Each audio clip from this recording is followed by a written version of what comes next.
আসসালামু আলাইকুম সুপ্রিয় দর্শক। গত সপ্তাহটি কেমন গেল আপনাদের? এই প্রশ্নের জবাব নিশ্চয়ই আপনারা ভালো মন্দ মিলিয়ে বলবেন। কিন্তু যদি ইউক্রেনের প্রেসিডেন্ট ভলোদিমির জেলেনস্কিকে আপনি এই প্রশ্ন করেন যে ইউক্রেনের জন্য গত সপ্তাহটি কেমন গেল, তাহলে আপনি হয়তো এক শব্দে এর জবাব পেয়ে যেতে পারেন। আর সেটি হলো দুঃস্বপ্ন। হ্যাঁ, সুপ্রিয় দর্শক, ইউক্রেনের জন্য গত সপ্তাহে যা যা হয়েছে তার সবকিছুকেই আপনি এই দুঃস্বপ্ন শব্দের ভেতর দিয়ে ব্যাখ্যা করতে পারবেন। কেন বলছি এই কথা? চলুন আলোচনা করি। গত সপ্তাহে রাশিয়া ইউক্রেন যুদ্ধ বন্ধ করার জন্য ডোনাল্ড ট্রাম্প এবং পুতিন তারা টেলিফোনে আলাপ আলোচনা করেছেন। ১.৫ ঘন্টা তারা কথাবার্তা বলেছেন এবং সৌদি আরবে তাদের দুজনের দেখা হওয়ার কথা রয়েছে। তার আগে যুক্তরাষ্ট্রের ঊর্ধ্বতন কর্মকর্তারা রাশিয়ার ঊর্ধ্বতন কর্মকর্তাদের সঙ্গে একটা বৈঠক করার জন্য মধ্যপ্রাচ্যে এখন আছেন। কিন্তু সেই আলোচনায় জেলেনস্কিকে কিংবা ইউক্রেনকে দাওয়াত দেওয়া হয়নি। অর্থাৎ যুদ্ধ বন্ধ করার জন্য যে আলাপ আলোচনা হচ্ছে, সেখানে ইউক্রেনের দেয়া শর্তের উপরে আলাপ আলোচনা হচ্ছে না।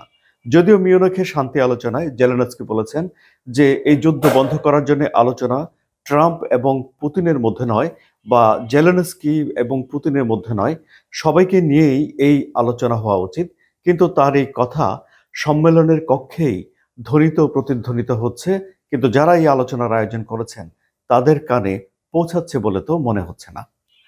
ইউক্রেন তার মিনারেল হারাচ্ছে, যুক্তরাষ্ট্র সহায়তার বিনিময়ে তার কাছ থেকে খনিজ নিয়ে যাচ্ছে। এরই মধ্যে রাশিয়া তার 20% জমি দখল করে নিয়েছে এবং এই যুদ্ধ শেষ হয়ে যাওয়ার পর যুক্তরাষ্ট্র খনিজ পাবে। রাশিয়া যে ভূমি দখল করেছে সেই ভূমি ফেরত দেওয়ার কোনো নামগন্ধ থাকবে বলে মনে হচ্ছে না।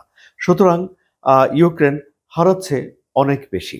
আবার এই যে জেলেনস্কি বারবার তাগাদা দিচ্ছে যে একটা টেকসই শান্তি এবং নিরাপত্তা ইউক্রেনের দরকার, এবং এই নিরাপত্তার জন্য যুক্তরাষ্ট্র এবং ইউরোপকে পাশে চায় জেলেনস্কি। আবার একা ইউরোপের পক্ষেও এই নিরাপত্তা দেওয়া সম্ভব নয়, যুক্তরাষ্ট্র যা দিতে পারে, কারণ ইউরোপ সামরিকভাবে শক্তিশালী নয়। এমনকি ইউরোপ তার নিজের নিরাপত্তার জন্যই দ্বিতীয় বিশ্বযুদ্ধের পর থেকে যুক্তরাষ্ট্রের উপরে নির্ভর করে। কিন্তু যুক্তরাষ্ট্র কি বলছে? যুক্তরাষ্ট্র বলছে যে তারা এই নিরাপত্তার গ্যারান্টি দিচ্ছে না, তারা এই সিকিউরিটির গ্যারান্টি দিচ্ছে না, এবং যুক্তরাষ্ট্র তার ট্রুপস ইউক্রেনে মোতায়েন করছে না। তাহলে জেলেনস্কি কি পাচ্ছেন? এই যে যুদ্ধে এবং কূটনীতিতে যথেষ্ট পরিমাণে পারঙ্গমতা দেখাতে না পারার কারণে ইউক্রেনের ভিতরেও এখন জেলেনস্কির সমর্থন কমছে, এটি আপনারা ধরে নিতে পারেন। যুক্তরাষ্ট্রের দিক থেকে ইউক্রেনের নির্বাচনের জন্য তাগাদা রয়েছে। ভ্লাদিমির পুতিন স্পষ্টত বলেই দিয়েছেন যে তিনি জেলেনস্কির সঙ্গে আলোচনায় বসতে চান না, কারণ জেলেনস্কিকে পুতিন বৈধ রাষ্ট্রপতি মনে করেন না। ঘটনা হলো যে 2022 সালে এই যে যুদ্ধটি শুরু করেছিলেন ভ্লাদিমির পুতিন, তারপর 3 বছর পার হয়ে গেছে এবং জেলেনস্কি তখন সেখানে সামরিক আইন জারি করেছেন, এবং যে সময় নির্বাচন হওয়ার কথা ছিল যুদ্ধ পরিস্থিতির কারণে তিনি নির্বাচন অনুষ্ঠান করতে পারেননি।